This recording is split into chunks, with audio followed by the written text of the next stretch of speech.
Hi everyone, it's Amy D, and I'm really excited today to talk to you about how altruism is selfish. And I think it's one of those topics that a lot of people would maybe want to fight me on, but I don't care. I'm going to just go right into it. You know, I often say, and I'll leave my videos with, be the positive reflection you want to see in the world and lead from the inside out. Well, you can't do that when you're constantly making everything about everybody else. And you're always trying to say, hey, I want to help you, and it feels better to help you. And if I'm helping them, then, you know, it'll come back to me, and I'm being of service, and it's really great to continuously put out. But then I want you to ask yourself, when are you going to feed yourself?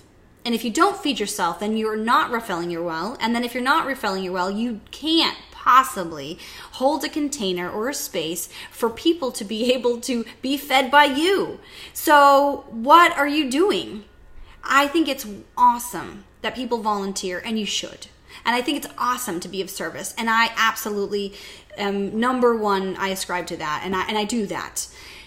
But I also take care of me, number one, first and foremost. And if I can't take care of me, I can't take care of anybody else. It's the metaphor of putting the face mask on yourself first, and then you can put it on somebody else. But you can't save the people on the plane unless you can breathe. And the same goes in our everyday life. If you're constantly helping other people and being of service to other people, you're not truly doing your soul's work, which is why you're here on the planet in the first place. So I'm asking you all to take a moment, and when you're in that place of, well, let's call it Miss Pissy Pants or Mr. Pissy Pants, and you feel like, you know, I don't want to show up today. Maybe that's because you need to take care of yourself. And maybe you need to take the day off. And I'm giving you permission, because it sounds like a lot of people are coming to me saying, I don't feel like I can do this. I'm supposed to be doing, you know, my whole laundry list of things. Well, you know what?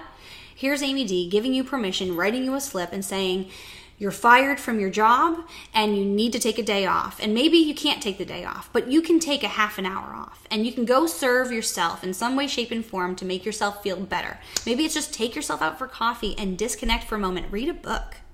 Do what feels good for you so that you can feed your soul, and then you can do the work that you came here to do. So I'm inviting you all to take the permission that I'm giving you, and to give yourself permission, and take some time for you. Don't always be altruistic. It's a wonderful thing to do. But you know, even Mother Teresa was not that happy. She felt so much guilt, like God hated her, like she wasn't doing enough. And the woman did nothing but serve. So I want you to take this, and I invite you to take this into your day and look at the balance and where you're out of balance of how altruistic are you being? Are you feeding yourself? Is this a win-win situation? Are you receiving the gifts that are divinely being set up just for you? Probably not, because you're so busy giving to everybody else. And this is Amy D signing off, saying, be the positive reflection that you want to see in the world by serving yourself first, and then serve others. Until next time.